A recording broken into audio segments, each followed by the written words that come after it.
Hello and good evening, friends, and welcome to a very special edition of the Cerebral Smack Talk right here on the Tone 25, not Braves Fan 95, here on YouTube and StreamYard.com. Don't adjust your audio, friends. Yes, it is indeed Anthony Florio here. I am sitting in tonight for good old MF Michael Fletcher due to work commitments beyond his control. But MF will be back with us tomorrow night for NFL Saturday. Tonight I am joined by the phenom Michael Bullock, and fresh off her very successful Thunderdome experience this evening, the First Lady of the Wrestling Forum, the Twisted Angel, Dee Dee Woodson. We'll have her address that when she gives her overall review this evening. So MF, this one's for you, buddy. We're going to do you proud here tonight. So Friday Night SmackDown, the go-home edition for the Clash of Champions pay-per-view coming up on Sunday night. And we will have a preview of that coming up in a little bit. But for right now, let's start it off with Friday Night SmackDown. Once again, from the WWE Thunderdome in Orlando, Florida, at the Amway Arena, on Fox exclusively, as always. And we started it off. Well, we had a 2-for-1 deal. We had a championship ascension ceremony. You remember the one we had back in 2013 when Randy Orton and John Cena had that, when they hung up the WWE and World Heavyweight Championship belts, getting ready for that big match. Well, this was similar. This was for the Intercontinental Heavyweight Championship. And the three men who will be competing in that match on Sunday night, Jeff Hardy, AJ Styles, and the quote-unquote Intercontinental Champion, Sami Zayn. And then all hell breaks loose. They had a great verbal exchange. And then all of a sudden, Adam Pearce showed up. And Adam Pearce, well, we originally were supposed to have a one-on-one match with Jeff Hardy and Sami Zayn. But because of what Sami Zayn did after the segment was over and attacking both Hardy and AJ, Adam Pearce adds AJ Styles to the match. So we had ourselves a preview, if you will, of the triple threat match by way of a traditional wrestling match. And when all was said and done, the winner of the match in an even 12 minutes, I'm sorry to say, it was lame duck man. It was Sami Zayn, ultimate opportunist, if you will. AJ hit the phenomenal forearm on Jeff Hardy, and then Sami throws AJ out of the ring, and then Sami picks up the scraps and gets the 1-2-3 for the win. So, a lot happened here. I mean, first of all, very good opening segment. That's all I can say on that. And just getting my thoughts up here, just a moment here. Yes, okay. This was a really good way to open SmackDown. This is a strong feud with three veterans who are all loved by the WWE Universe for different reasons. The promo segment was predictable, but entertaining because of who was involved. The match was a lot of fun and gave us a taste of what we will see when these three compete on Sunday for the Intercontinental Heavyweight Championship in what should be a tremendous and show-stealing ladder match. Zayn getting the win almost guarantees he will not win on Sunday. So Styles and Hardy are the favorites, since the person who wins a pre-pay-per-view encounter usually loses at the pay-per-view. In case you don't get it, that's what we like to call, that's what we in the biz call booking 101, folks. So there's really nothing more to say on that. So for the match, I'm going to give it about 3.25, 3.5 stars for the effort. I could probably say this was the fight of the night. I mean, even though we had some other good matches on this show here tonight. And the promo segment that preceded it was fun and entertaining because of who was involved, even though it was predictable. So nothing more to say on this. So Phenom, Michael Bullock, come on in, fresh off another one of our legendary SmackDown chats. And we definitely ate this up here tonight, this 2-for-1 deal. Yeah, we certainly ate this one up here. I mean, this was definitely a good segment, a good way to start it off. I mean, the interaction with both individuals was really good. I mean, yeah, Sami Zayn basically lit the fire when and Adam Pearce was like, "Hey, you want to pull those antics? Well, guess what? Your match now is going to be a triple threat." So as far as the match goes, 3 to 3.25 stars. I agree. This was a fun match here. Gives us a little sneak peek of what can we expect on Sunday evening at the Clash of Champions pay per view / WWE Network special. So yeah, there's really nothing more to say. 3 to 3.25 stars is my rating. And a quick date first up, Florio. Gotta say, Celtics are leading by 10 with under 2 minutes to go in the third quarter, and you're not gonna believe what I'm about to say, Florio. What's that? The Marlins beat the New York Yankees, and for the first time since 2003, the year the Marlins won it all, they are heading to the postseason. Yanks struggles continue, huh? Huh? The Yanks lost again? Yeah, but how about the Marlins? For the first time since they won it all, are heading back to the postseason after all they went through this season. Unbelievable with all that COVID stuff they went through. Unreal. Good for them. Yeah, So yeah. Yeah, I mean, that just shows you what a 60-game sprint can do. absolutely. Yeah. We'll address this Well, more behind. Apparently, Bad Boy Ham Yeah, doesn't but know who Harry So that's why we Styles can- is. Dee Woodson we'll address it more I don't behind- know what rock he's living under. and we'll address Dee. it more behind the scenes there, Bullet. I know. So, Dee Woodson, fresh off your Thunderdome experience, give us your thoughts on this. Harry, Lewis, Zane. This was a very good match. I really enjoyed both the promo and the match. But I do agree, booking 101, Zane's not gonna come away with it at the end. But seeing the three of them in the ring together for both the segment and the match was awesome. I mean, you got a nice little taste of what we're going to see Sunday night. So I'll agree with the rating, and don't got much more to say about it. So it's yours for you. Okay. Then we had an in-ring segment with the SmackDown Women's Champion Bayley, and yeah, so another heel scaling promo, and so Michael Bullock. I mean, this heel Bayley as of late, I think this has been the best heel Bayley as of late. I mean, after what she did to Sasha, and then this scathing promo here tonight, man, this heel run as of late, I gotta say, has been so far even better than what she was before. Yeah, well, I mean, at the beginning, I mean, her heel was all right, but as of lately, it has really, really turned up another notch. I mean, with what she did to Sasha Banks and the scathing promo, I mean, and basically ending it with a little throw to Sasha Banks there. So yeah, of course we all know Sasha. I mean Bayley and Nikki Cross are going to go at it for the SmackDown Women's title on Sunday evening. Of course, we'll address it more when we do our preview when it comes to this. So there's really nothing more for me to say. Dee Woodson, I guess this Bayley's heel has been getting better and better and more scathing of late. Yeah, her promos are getting a little bit better. But yeah,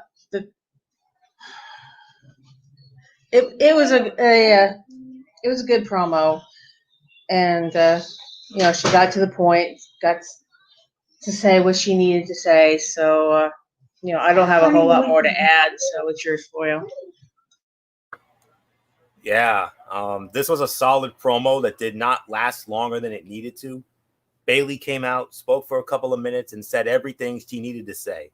It was more effective than if she had tried to draw it out for 10 minutes or more, like most promos. Keeping her feud with Sasha Banks going while also fighting Cross means Sunday's match may have some interference.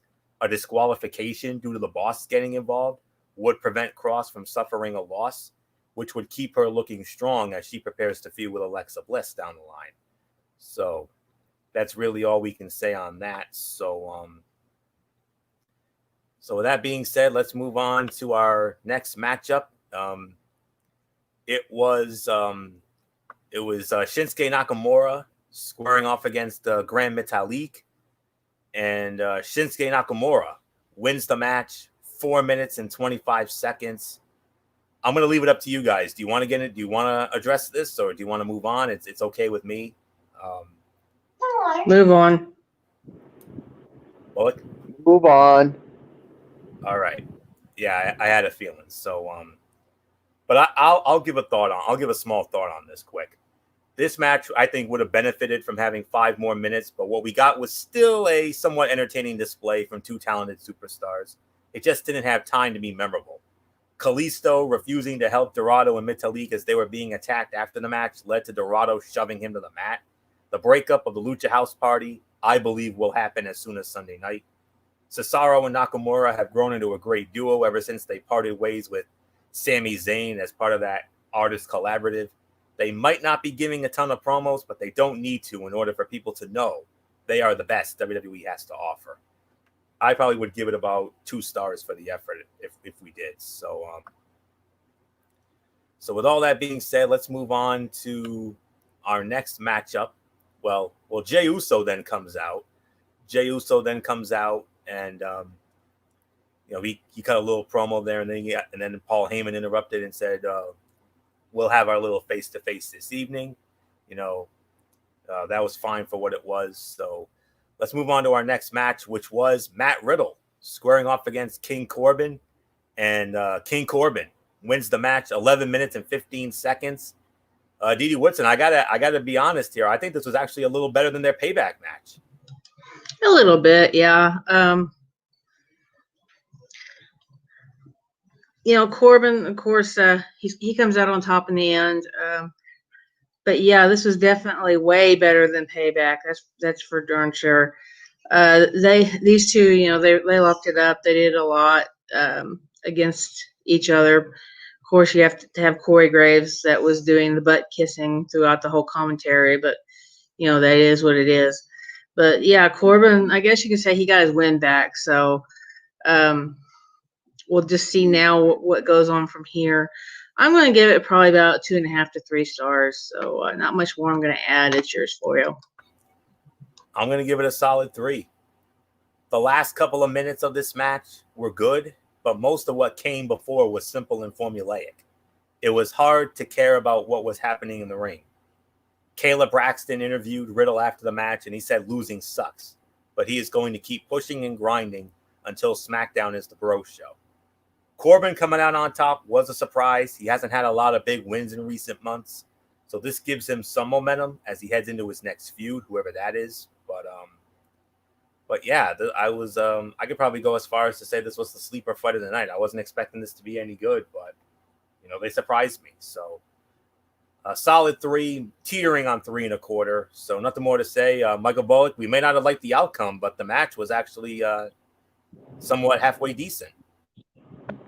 Yeah, this was a solid 3 stars for me. I mean, and the other thing is, Corbin won it cleanly. I mean, we were thinking that he was gonna probably win in some cheap way, but no, he actually got the win cleanly, and that's what makes this a good matchup here. So yeah, there's really nothing more for me to add to it. So yeah, this was, like you said, this was Corbin's way of I mean, he needed the win after, of course, losing to Riddle at Payback. So there's really nothing more to say. I'm just going to give it to you, Florio. All righty. And we move on now to our next match. It was Alexa Bliss squaring off against Lacey Evans. We thought we were going to have to NA this match, but no, there was an outcome.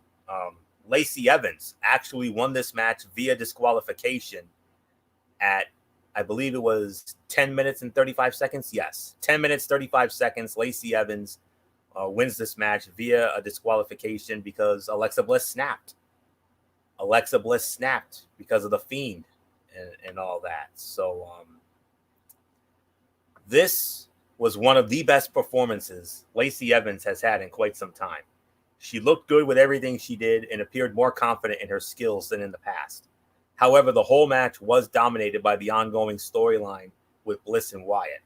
This was the first time we have seen Wyatt's influence on Alexa in this way, and it made for an entertaining moment at the end. And then the way she stared at Roman Reigns as he passed her on the stage was as ominous as it gets. It looks like Wyatt may still have his eyes on the Universal Championship, and Bliss might be the key to helping him regain it. So they're on a collision course. My gut is telling me WrestleMania, but we'll have to wait and see on that. They might be saving that sucker for WrestleMania, which will hopefully be at SoFi, knock on wood. So 6 months from now. So that's really all we can say on that. So, but I will give this a solid 3 stars for the effort, even with the DQ finish. But it was a necessary and warranted DQ because Alexa lost her mind. So, so that's all I can say on this. So, Michael Bullock, I mean, this was another one of our standout moments during our SmackDown chat this evening. I mean, we couldn't believe this. I mean, we were eating stuff. I mean, Alexa Bliss getting disqualified because she lost her dang mind. Yeah, she lost her dang mind because of the Fiend Bray Wyatt's presence, and we saw that after the match he appeared right on the Titantron. So yeah, I mean he really has an influence on Alexa Bliss, and we saw it during this match. So I'm going to give it 2.5 stars. I mean, if this match ended cleanly, I would have given it 3. But because of the DQ finish, I'm going to give it 2.5.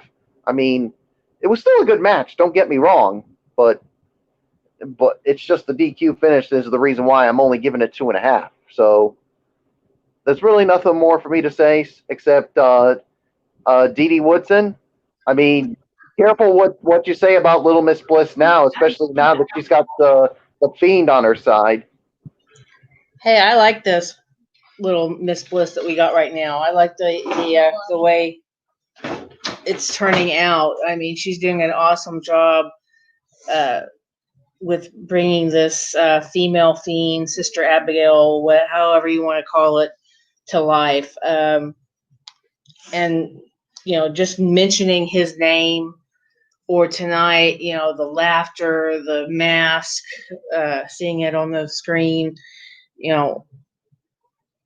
him saying "let me in," all this kind of stuff. They're perfect triggers. And from what I understand, we don't know exactly when she pops back out of this trance. And I'd love to have maybe Nikki Cross or somebody follow her in the back one of these days on one of the shows to see where she goes. What does she do after she gets into this trance state? I mean, this is really awesome. This is a great storyline for her. She's doing a great job with it, and it looks like we're going to have either the like I said, the female Fiend or the Sister Abigail. More likely, I think it'll be more of a female Fiend, but I mean, it looks great. She's doing a great job. Definitely going to agree with the rating. This match, even though it was DQ, it was still a great match.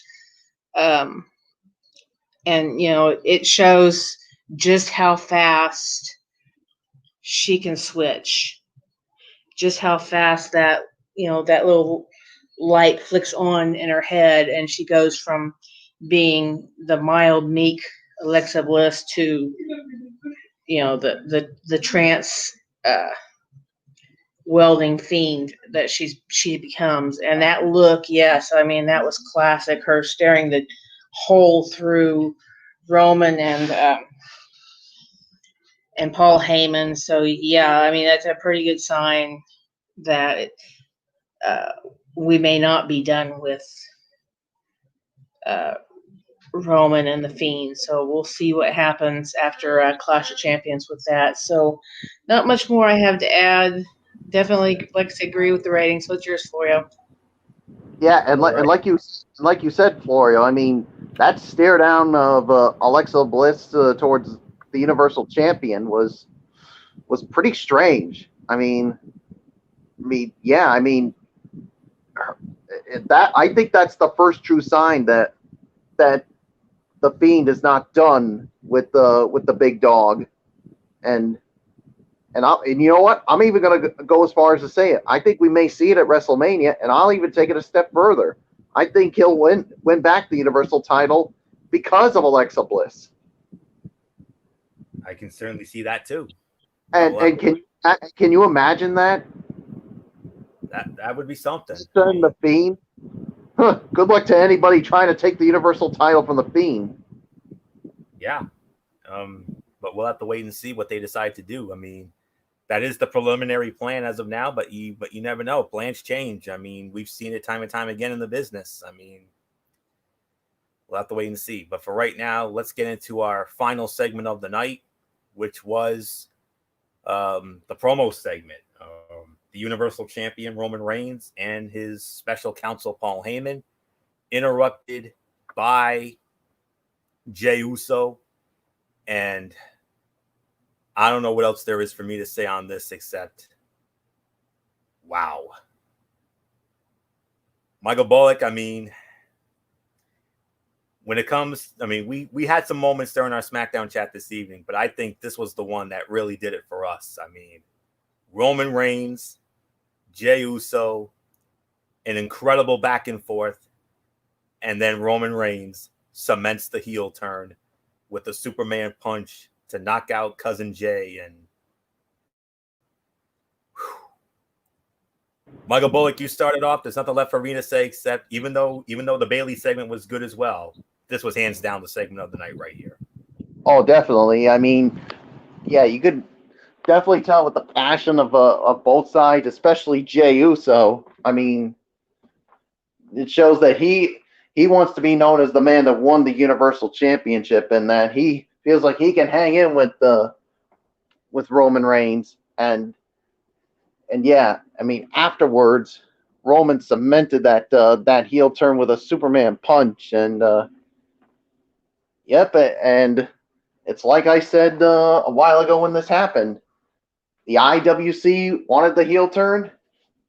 Well, they got the completed heel turn, and now I think he's going to take it and run with it. So there's really nothing more to say. D.D. Woodson, it is yours. Yeah, I can pretty much agree with that. He definitely is cementing himself in the heel role, and Paul Heyman definitely is helping with that, very much so. So, yeah, the promo, was very good. Jay definitely gave a good rebuttal after, Roman really tore into him the way he did. But yeah, in the end, Roman came out on top, and I don't think anybody really sees Roman losing this title. So, but definitely this was a great promo, a good way to end SmackDown. So, not much more I have to add. It's yours, Florio. Man, what else is there to say? This was, for a feud that felt like it came out of nowhere due to lack of any better options. Jey Uso and Roman Reigns have made this one of the most interesting programs in the entire company. The attack at the end was the icing on the cake and immediately made this feud more personal. Their promos were great, but that Superman punch was like an exclamation point. Reigns as a heel has been so much fun to watch, and hopefully on Sunday, he and Jey Uso put on a match worthy of this build-up. This whole segment was awesome, and nothing short of it. Excellent segment with strong mic work from both men. It was nice to hear Jey finally sound like he was speaking from the heart rather than just being a happy-go-lucky guy. I would still love to see the Usos join Reigns to form a heel Samoan dynasty. But with Reigns talking about being at the head of the table and Heyman dubbing him the tribal chief, perhaps they can get there somewhere down the road.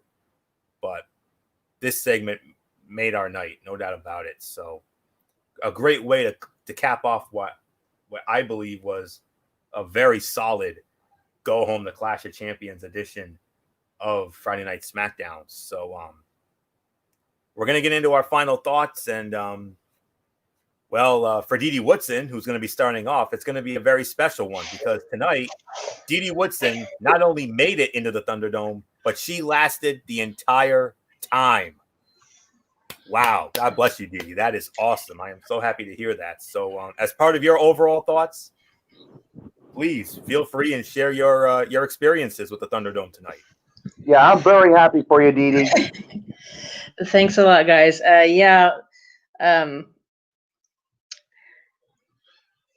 I had gotten the email saying that I had made it in, clicked the link, got there, went through the whole little shenanigan thing to sign in. And the first time it failed, they put me back through and they kept saying it failed, it's full. Finally, it was in the middle of, I guess, the main event for 205. I got in, so I got to see the end of the 205 main event. And one thing with the Thunderdome, we have when they do the commercial breaks, if it's not in the middle of a match, they have our own commercials. So we don't have the same commercials you guys get on TV.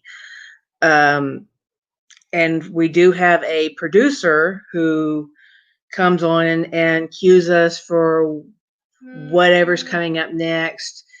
And we'll also encourage you to either cheer, boo, be as lively as you can and try to get as much enthusiasm as you can. For the first match, they had my picture up. I guess it was, from looking at the screen, it would have been the left side. I want to say maybe row 5 or 6, and it would be kind of close to one of the ladders. So I was kind of up, kind of high on that one. A little bit later, like when they had the Lacey Evans match and everything, I ended up over near about 3 faces in on the second set of pictures by the ramp. And on one of those, you can see me holding Callie. And at the time when I was holding Callie, she was actually growling into my headset microphone. So she did not like Lacey Evans coming out. So she made herself a little vocal through the whole thing. But both Callie and Tiger made it on Thunderdome briefly. So you get to see the Wrestling Forum mascots in there a couple of times. But yeah, it was a very good experience. Couple of times, they would talk over the announcers, so we didn't have to listen to Michael Cole and Corey Graves do some of it.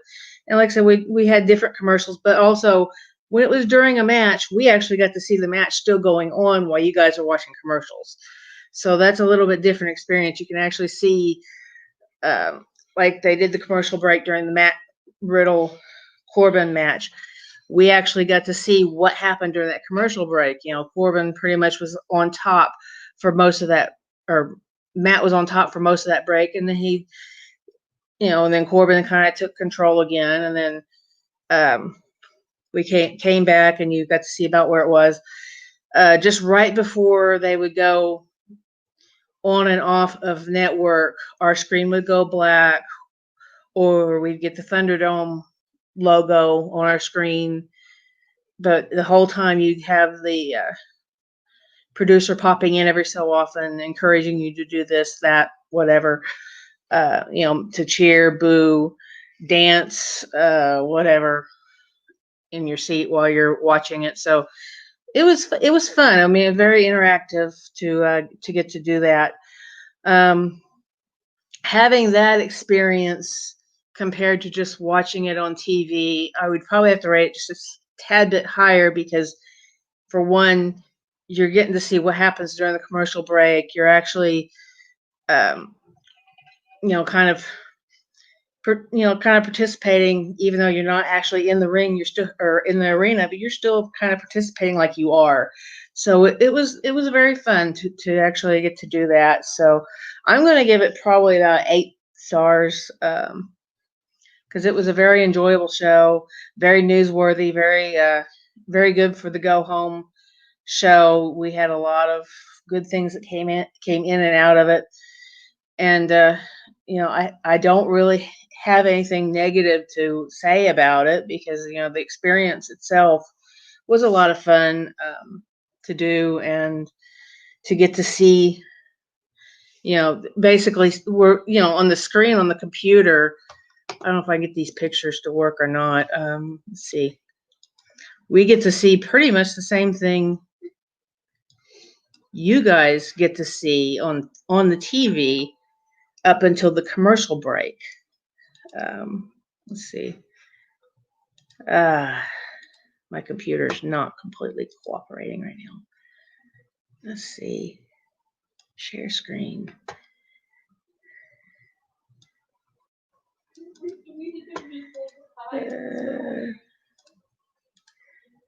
All right. Let's see if this will work.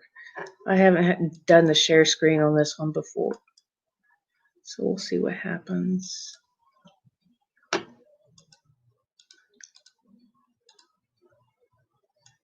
There we go. Okay, so there's one of the pictures that I get to see from the computer. You can see all the faces in there. They said there was 900 of us watching in the Thunderdome at the beginning of the show. So when they welcomed us, there was 900 of us. Of course, there's the Thunderdome logo. There's Callie. There's the AJ Styles and them. You can kind of see. I'm like right. If you can see my cursor, I'm like right there. That's where I ended up for this part of the show. Is right there. On this one with Lacey Evans, I'm right there. If you can see the cursor, that's where I ended up, and that's where I was until the show ended. Was right there. So yeah, it was good. I mean, there's Tiger. Like I said, he made an appearance. Callie made an appearance. But yeah, it was a lot of fun. And here's one of the commercials we got to see when you all were watching your other commercials. So yeah, it was interesting, because all the commercials we got to see was either WWE related, network related, maybe. I think they showed a commercial for Ric Flair on the 24 Chronicles that they showed us that I don't think you guys got to see on that one. So yeah, I mean, it was a lot of fun to get to participate in it, and hopefully I can do it one more time before they stop doing that. So I encourage anybody who can try to get in, go for it, because it's an experience like no other, and a lot of fun to get to sit there and actually give your opinion in your own way. So a couple of times you probably catch me. I'm doing Matt Hardy's Delete, doing the Bros for Matt Riddle, Lucha House Party, doing their thing. It was a lot of fun. So not much more I'm going to add. So it's yours, Florio. All right, that's great stuff, Dee Dee. We very much appreciate you sharing that with us, and good for you. That's all we can say on that. So so with that being said, I will get into my overall thoughts on this show tonight. Oh yeah, I mean, this was far and away better than that abomination that was Monday Night Raw on Monday night. I mean, that was a horrific show, whereas in this case, this was far better. Overall, the Reigns and Uso segment made the night. The Bliss segment was intriguing. I'm sold on the triple threat ladder match. I mean, we only had one bad match on this show, and and it was all right, even though it was too short for our liking with Nakamura and Metalik. But other than that, I mean, we had 3 solid quality matches. The Bailey segment was well done, but of course, so what we saw at the end, I mean, that was far and away better than anything else. I mean, the only small little nitpick that I have is that we didn't really get much when it came to the Money in the Bank situation with Heavy Machinery, Miz, and Morrison. So I'm sure that will be addressed down the line. But other than that, I mean, this was a very good edition of Friday Night SmackDown. I only wish MF was here because I would have, I definitely would have played up to him on this one. So MF, if you're watching or whatever, you're gonna like what you hear. I'm right there with Didi. I'm giving this around 7.5 to 8 out of 10. No question about it. This was a very good SmackDown. I mean, unlike Raw, you know, where we have on Raw, you know, the problems on Raw, too many cooks in the kitchen, too much too soon, and everything else. This show was perfect. I mean, nothing was rushed. They took time, not too many cooks in the kitchen, and that's all there is to say on that. So very good go-home edition. That's how you do a go-home show right there. So well done. So 7.5 to 8 for me. So nothing more to say. Michael Bullock, let's get into your overall thoughts, and then we'll preview the Clash of Champions pay-per-view. Yeah, 7.5 to 8 for me. I mean, SmackDown did a really good job here. I mean, they needed to put on a good show because, especially after that abomination on Raw, because I'll tell you this, guys, if SmackDown had been pretty bad, I'm sure there'd be a lot of people who wouldn't even want to watch Clash of Champions. But after what I saw tonight, I'm definitely sold on it, especially with that ladder match. So, and of course the Roman Reigns and Jey Uso match. So, yeah, there's really nothing more to say. 7.5 to 8 for me. So, nothing more to say except Florio. Let's get into the Clash of Champions preview. Alrighty, and that's exactly what we're going to do right here and right now. The Clash of Champions pay-per-view, which you can see on the WWE Network and on traditional pay-per-view. It'll go down this Sunday night. Pre-show at 6 o'clock. Main show starts at 7 from the Thunderdome, as usual. Each year, the WWE Clash of Champions card serves as one of the most important nights for the company, as every title on the main roster is defended. The stacked cards with high stakes usually lead to a change in status quo, and this year, when you look at the slate, the outcome should be no different in 2020. The event goes down Sunday night from the WWE Thunderdome inside Orlando's Amway Center. It will air live on WWE Network at 7 p.m. Eastern with a kickoff show at 6. The card might still be developing, but things will pick up, and that's all there is to say on that. So we're gonna go from bottom to top here, and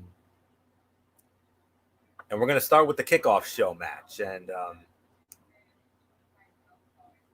right, hold on just a minute. I just want to make sure I have the right stuff here. So bear with me. All right.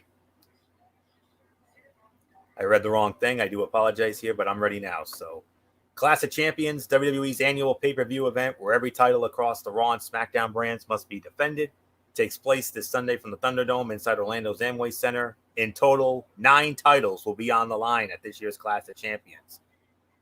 The WWE Championship will be defended when Drew McIntyre puts the title up against Randy Orton in an ambulance match. This headliner came about after both men sent the other to the hospital on the heels of McIntyre defeating Orton at SummerSlam. In the other world title match on the card, the Universal Championship will be on the line as Roman Reigns faces cousin Jey Uso. On the women's side, Bayley will defend the SmackDown Women's title against Nikki Cross, who had also challenged for the title at Extreme Rules over the summer.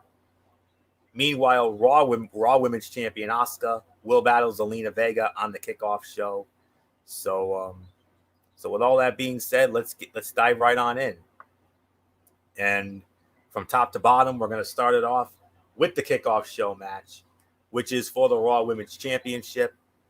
Champion Asuka defending the title against the number one contender, a very surprising number one contender, Zelina Vega.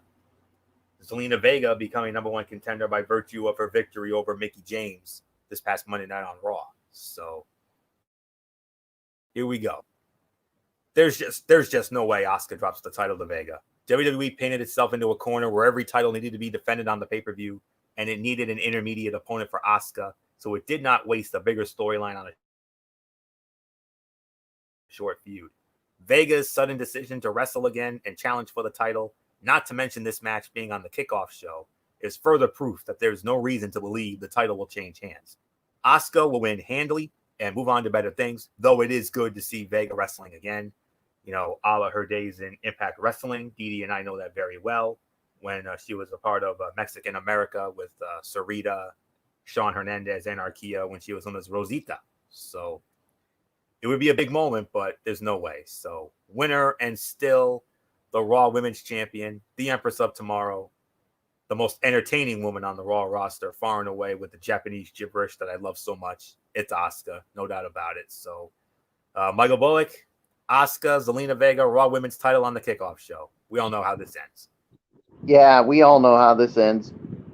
Asuka's going to retain the Raw Women's title. I mean, it's good to see Zelina Vega get this opportunity, but I mean, come on. I mean, I don't see her winning this title. And plus, I mean, Asuka's on such a roll. Why bother taking the title off of her? So, winner and still Raw Women's Champion, Asuka. Dee Woodson, it's yours.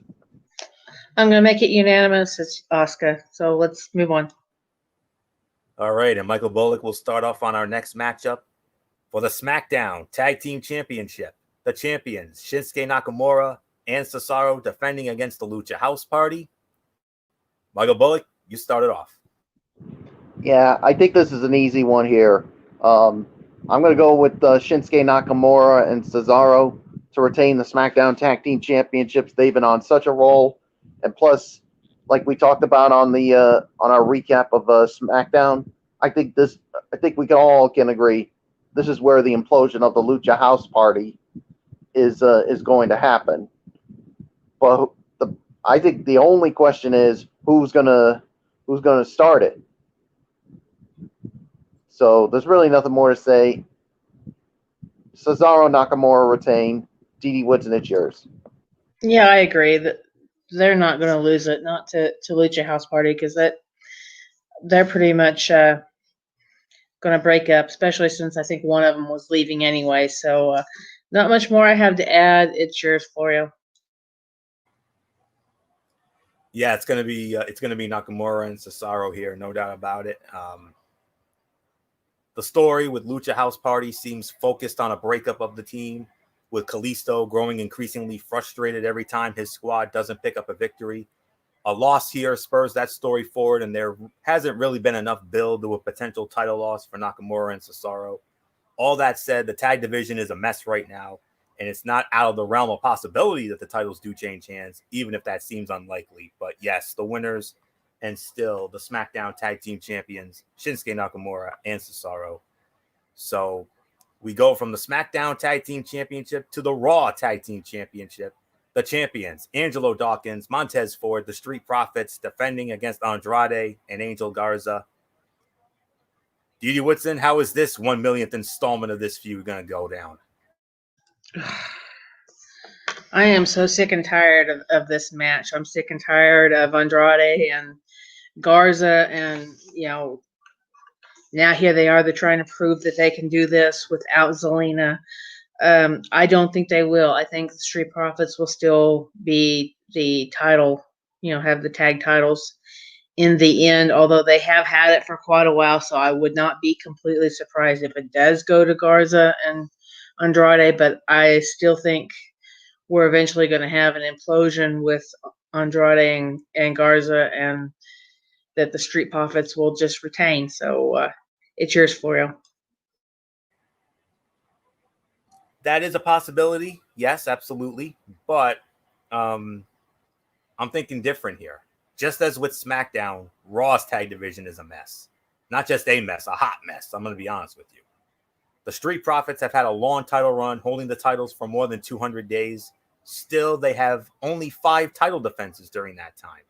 And Clash of Champions will only be the second time they've defended the belt since June. Andrade and Garza seemed to have broken up as a team, yet worked fine together in winning a triple threat against Humberto Carrillo and Dominic Mysterio and Seth Rollins and Murphy this past Monday night on Raw to earn this latest title shot. And their issues may have been more focused on allowing Zelina Vega to break off and do her own thing. If nothing else, I believe a title change here would freshen things up in this stale division. So I'm going to respectfully disagree with you, Didi. I'm actually going to pull the trigger here, and I'm going to say the winners and new Raw Tag Team Champions, Andrade and Angel Garza. So that's really all I can say on this. But would I be surprised if the Street Profits successfully defended? Not at all. I wouldn't. But I got this feeling. Perhaps I think Andrade and Garza are due, and especially without Zelina, this might be the shot in the arm they need. So, and yes, Didi, I 100% agree with you. I am beyond done with this feud. Hopefully they win the titles, and then hopefully they can move on and they can find a suitable tag team to go against them. Maybe Carrillo and Mysterio. I don't know. We'll see. But new champions, Andrade and Garza. Nothing more to say. Michael Bullock, the age-old question. Who do you agree with? Man, that's a tough one. I mean, both of you make good points, but I'm sorry, Florio. I gotta respectfully disagree with you, and I gotta go with Didi Woodson. I mean, I gotta go with the Street Profits to retain the titles because, I mean, yes, Angel Garza and Andrade, I mean, they did work well to get this opportunity for the gazillionth time, which I'm so hoping that this is the end of this feud because I'm kind of getting sick of it too. But to me, until I see them actually working together to win this title, I'm not thoroughly convinced as you are, Florio. So until I see it happen this Sunday, I'm sorry. I'm going to go with the Street Profits to retain the title. So there's really nothing more for me to say. Florio, it's yours. All right. And we move on now to the Women's Tag Team Championship. The champions, Shayna Baszler and Nia Jax, defending against the Riot Squad, Ruby Riott and Liv Morgan. Yeah. Unlike the Raw Women's title match, the Riot Squad are legitimate contenders for these straps. I could see a change here if the goal was simply to use Baszler and Jax as transitional champions, two wrestlers strong enough to beat Bayley and Sasha Banks, but not good enough together to take down a real team. Ultimately, though, I feel like there's more runway for Baszler and Jax together before their obvious and eventual split. So, and especially with what we've seen on Monday Night Raw lately, with how dominant they've been and, you know, putting Lana through the table back-to-back weeks, obviously to stick it to Miro. So, there's nothing more to say. The winners and still the WWE Women's Tag Team Champions, Shayna Baszler and Nia Jax. And Michael Bullock, good news.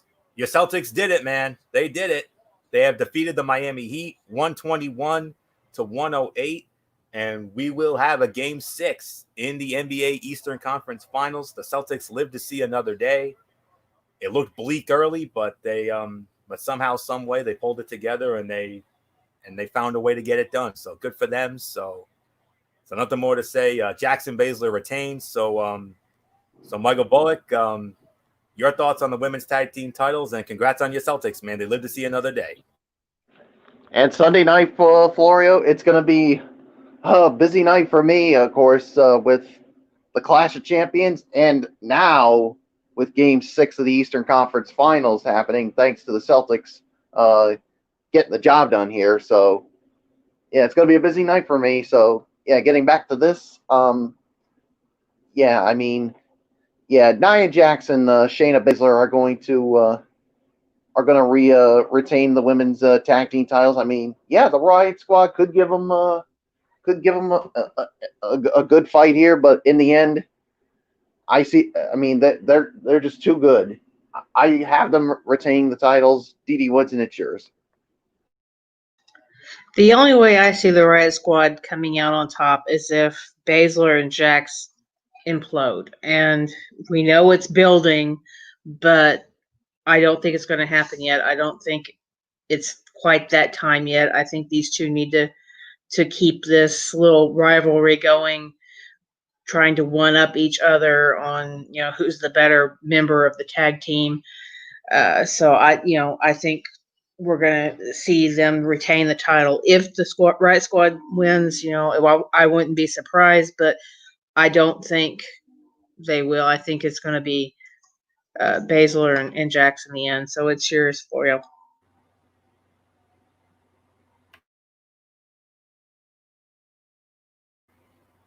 And we have another round of breaking news from the sports world. The Tampa Bay Lightning have just defeated the Dallas Stars 5-4 in sudden death overtime. The Lightning now lead the Stanley Cup Finals 3-1. And come tomorrow night, they could win their first Stanley Cup since 2004. So tomorrow night just got bigger. So that's all I can say on that. So anyways, let's move on to our next championship match. The United States Heavyweight Championship from Monday Night Raw. We're going to get into that next. The champion, Bobby Lashley of the Hurt Business, defending against the man he won it from last month at Payback, Apollo Crews. So, Michael Bullock, how do you see this return match going down? Yeah, what I see with this is I got Bobby Lashley retaining the title. I mean, don't be surprised to see the Hurt Business get involved, especially the former friend of Apollo Crews, Cedric Alexander. So, yeah, that's how I see it going down. I mean, so there's really nothing more to say. Bobby Lashley retains. D.D. Woodson, it's yours. Lashley's going to retain, so it's yours, Florio. Yeah, make it unanimous here. It feels way too early to take the title off Lashley after he won it from Crews at Payback. In nearly a month since winning the belt, Lashley has yet to defend it, while Crews has been a consistent presence on Raw. Lashley and the Hurt Business are a true focal point right now. There's no viable reason to have Crews go over in this match, and every reason in the world to have Lashley remain champion. So, yes, winner and still the United States Heavyweight Champion. It is the almighty Bobby Lashley. There is no ifs, ands, or buts on that. So,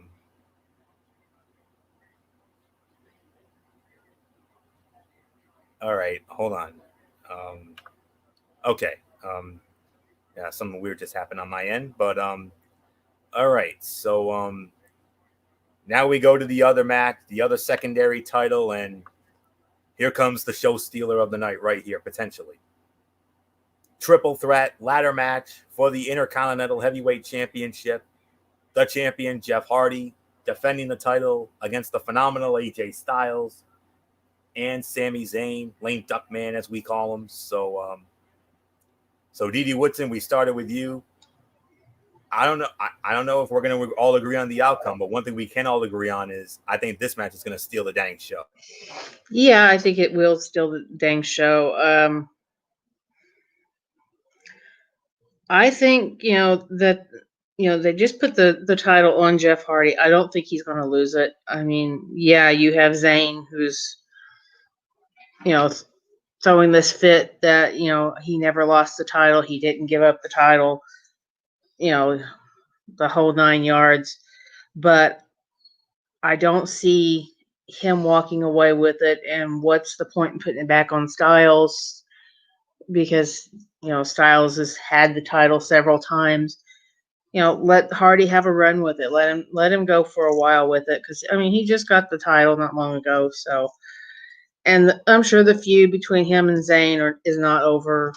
Zayn will keep going, saying that he wants another shot. He wants his title back. Blah blah blah, whatever. So, my pick is going to be Jeff Hardy. So it's yours. I'm about to make a lot of people angry here. I mean, I'm praying I'm wrong about this, but let me give my reasoning first. This is a tough call because there are two good options here in Jeff Hardy and Sami Zayn. Unfortunately, the title has been changing hands a lot recently with no one having longer than a 2-month reign this year. While taking the title off Hardy may be a tough decision, it would vault him into Universal Championship contention. He would be a great challenger for Roman Reigns. There are also a number of mid-card faces to contend for the IC title, such as Matt Riddle and Big E. Only back a few weeks, Zayn is already back to his old self, not just on the mic, but in the ring. His smug, condescending character winning this title without having to pin Hardy, maybe even looking into it after Hardy and Styles take each other out, would be a fun moment, and he would be a great, obnoxious heel with it, whether we like it or not. And I know this is not going to be a popular pick here, but I still have this feeling in the pit of my stomach here. I have to say, and I'm sorry to say it, that the winner and new Intercontinental Heavyweight Champion, based on the gimmick, it's got to be Sami Zayn, even though I'm praying to God it's not him, and I'm praying that it's either Jeff Hardy retaining or the Phenomenal One getting it back. So, yeah, there's really nothing more for me to say on this. I'm sorry to say it, but winner and new Intercontinental Heavyweight Champion, lame duck man, Sami Zayn. I pray to God I'm wrong on this. So there's really nothing more to say. Michael Bullock, out of all the matches on this card, I know this is the one you're going to have the most vested of interest in. You say you don't care who it is as long as it's not lame duck man. And if it is, so help us God, you're going to be going on the mother of all Phenom brands. Yeah, and Florio, because you just picked Sami Zayn, I'm going to have to channel my inner Daniel Bryan. No. Get the you-know-what out of that nonsense. It's a professional pick, not a personal one. Well, it doesn't matter. I mean, you still picked him. I'm going with Jeff Hardy here. And Didi makes a good point. I mean, he just won the title, and you're going to take it off him that quickly? It doesn't make any sense to me. And I mean, if WWE puts the title, and Florio, you've heard me say this, Didi, you're hearing me say this. If they put the title back on Lane Duckman, say goodbye to the relevancy of that title. Because you really think someone like Sami Zayn is going to bring relevancy back to that legendary title? Anybody think so? Florio? No. Didi? Nope. Exactly. I mean, and I'll even go as far as to say this, and I know I'm probably going to get some heat for what I'm about to say here. I mean, if you're going to not put any relevancy in that title, just get rid of the damn thing and stop putting us out of our damn misery, because that Intercontinental Championship means so much, not only to me, but to Anthony Florio, but to Michael Fletcher, and even Didi Woodson, for gosh sakes. I mean, you've had so many great legends hold this title. Bret the Hitman Hart, Ric Flair, Razor Ramon. I could go on and on with the list of names. And Florio could go a long time, too, with all the names as well. So, please, WWE, don't put the title on Zayn, or you're going to have not only me, but a lot of people in the IWC upset about it. So, that's just how I feel about it. So, nothing more to say. It's yours, Florio. Yeah. Anyways, yeah, I'm sorry, a lot of stuff going on here in the background. So, all right. Well, that's just my dog, so forgive me for that. Yeah, and it's also on my end too. But anyways, let's get into our next match here.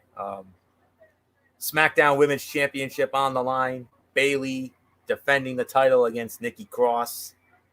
And I believe I start off on this one. So the decision to put Cross back in a title match after she failed to win the championship over the summer was odd, but really more a product of Bayley needing a stay busy opponent as things continue to build toward the bigger program between Bayley and Sasha Banks, which we all agree is going to culminate inside Hell in a Cell next month. Cross isn't winning the title here, though WWE did a good job of altering the story of her challenge to be that now she has a fair fight on her hands without having to worry about Sasha Banks at ringside. But nonetheless, winner and still the SmackDown Women's Champion, it's Bayley. So nothing more to say. Michael Bullock, I'm sure Nikki Cross is going to give her an even tougher fight this time, but I think Bayley's going to pull it out, and then it'll set up that highly anticipated title feud between her and Sasha, which we all agree will be inside Hell in a Cell next month. So Bullock, it's yours. Yeah, I agree. I gotta go with Bayley to win this one. I mean, you gotta have her win and set up that big feud with her and Sasha Banks for Hell in a Cell next month. Even though last week our own Michael Fletcher said that he thinks Sasha Banks and Bayley don't need the title. I mean, you could still build a rivalry without it, but Florio, you and I disagree. I don't know where Dee Woodson stands on it.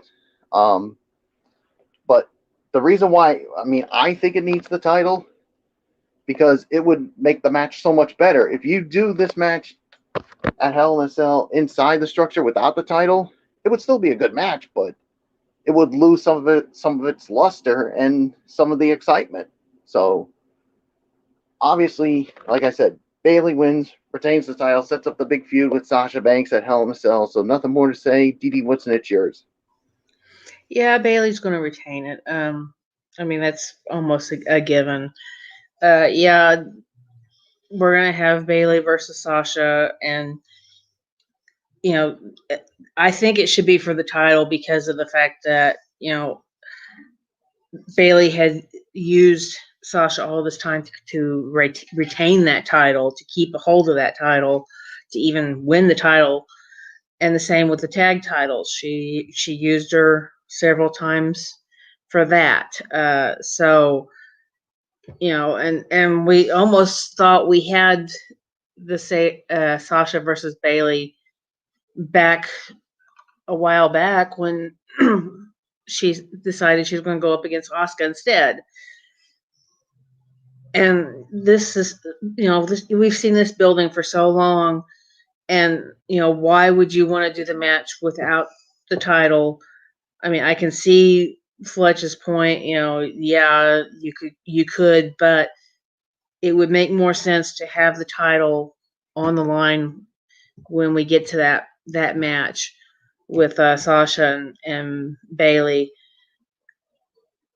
just because of all the, that's all they've built on so far with this is them Bayley saying she's been using Sasha to do this and to do that, and for her title reigns. So it only makes sense. Let's put them in a Hell in a Cell and let's let them tear it up against each other for the title. And in the end, maybe let's have Banks walk away with it. But as for this match, no, Nikki Cross, they'll give us a good show between the two of them, but she's not going to come out on top in this one. So it's yours, Florio. All right, 2 matches left, and it's the 2 big ones. We're going to start it off with the WWE Championship match from Monday Night Raw. This will be an ambulance match. The champion, Drew McIntyre, defending the title against the Viper, Randy Orton. Michael Bullock, we've had some back and forths about this, but does the reign of Drew McIntyre continue, or does the Viper become a 14-time champion? Well, like you said, this is a tough one here. You and I had a lot of back and forths on this one, and I think we have different opinions, but we'll get to yours in a bit. So, yeah, to me, especially after what we saw this past Monday night, they got to go the Booking 101 route here. Winner and still the WWE champion. The face of Monday Night Raw. Drew McIntyre retains the title. Dee Woodson, it's yours. The Scott's going to walk away with it again. It's going to be Drew McIntyre. And this feud is probably not over with by a long shot. So it's yours, Florio. As much as I want Drew McIntyre to retain the title, and I do, believe me, I do. I just got this bad feeling here again. It's unfortunate that Drew McIntyre's coronation and entire reign have come during this pandemic without fans in attendance. But nonetheless, he's done a fantastic job as WWE champion. However, Orton is the hottest heel in the entire company right now, and he has nowhere further to go as the reemerged legend killer if he does not eventually take one of the two main titles. With this being an ambulance match, there is an easy out for McIntyre to lose without being pinned, and considering the go-home Raw ended with McIntyre attacking Retribution, I could see a scenario where they want Retribution.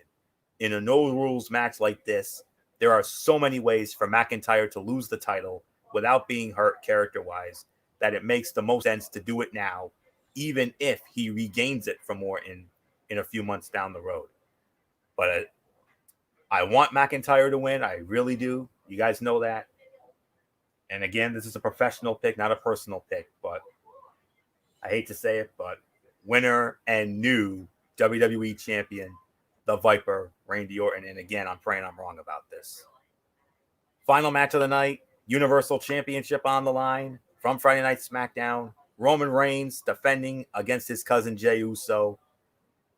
And Didi Woodson, I mean, especially after what we saw at the end of tonight's SmackDown, this match just got a lot more interesting. That it did.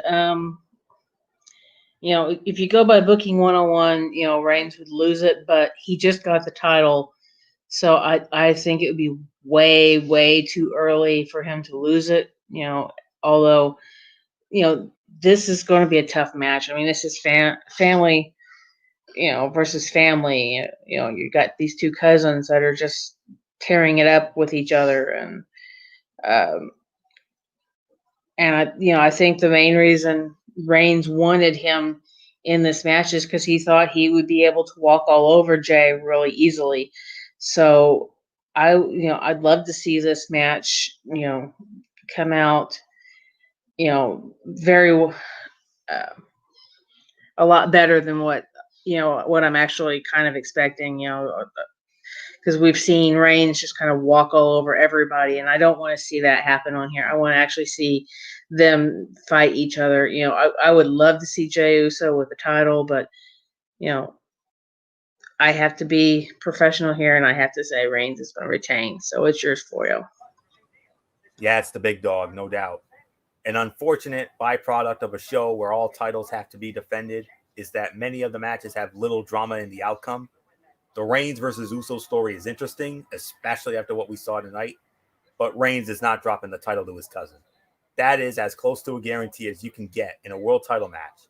At least the ride to the finish should be a fun one. And like I said, after tonight, it is damn sure a fun one. So this one has show stealer potential as well, especially after tonight. So, but there is no doubt about the outcome, though. Didi's 100% right. Winner and still the Universal Champion, the Tribal Chief, Roman Reigns. So, Michael Bullock, put a bow on it.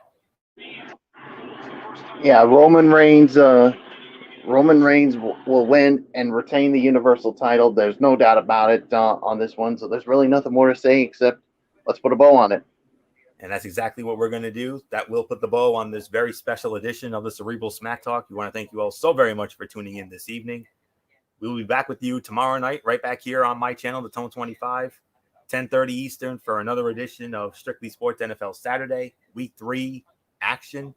The headline game, obviously, Monday Night Football, the Kansas City Chiefs and the Baltimore Ravens, although we have some other great matchups to get into as well. The Green Bay Packers against the New Orleans Saints. And two sleeper games of the week, the Los Angeles Rams against my Buffalo Bills, and Bullock's Patriots against the surprising 2-0 Las Vegas Raiders. So, but there are some other matchups, but those are the ones that really stand out to me for this week, although there are some other good ones, such as Dallas against Seattle and so much more. We'll get into it all tomorrow night. Sunday night, following the pay-per-view, MF should be back. And he will have he will host the recap edition for the Clash of Champions. We'll give our thoughts on that. Monday night, right back here for Ridiculously Raw.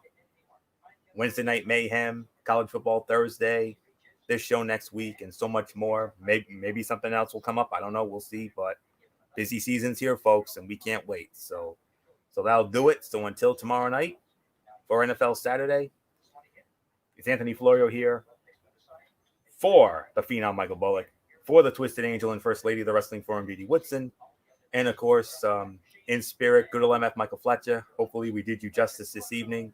And of course, always and forever, the hardcore pipe bomb, Derek Forever. You know the routine, everybody. Thumbs up. Talk to you later. Yeah, throw it up watching for style. Bye for now, my friends. God bless. Be good to each other. Have a blessed Saturday. And until tomorrow night for NFL Saturday, you have been watching this very special edition of the Cerebral Smack Talk right here on the Tone 25 on YouTube and StreamYard.com. And remember, my friends, no matter what anyone tells you, wrestling is indeed actually real beyond anything else. For everybody who's been a part of this one, for now, Anthony Floyo, so long. Bye, everybody. Bye.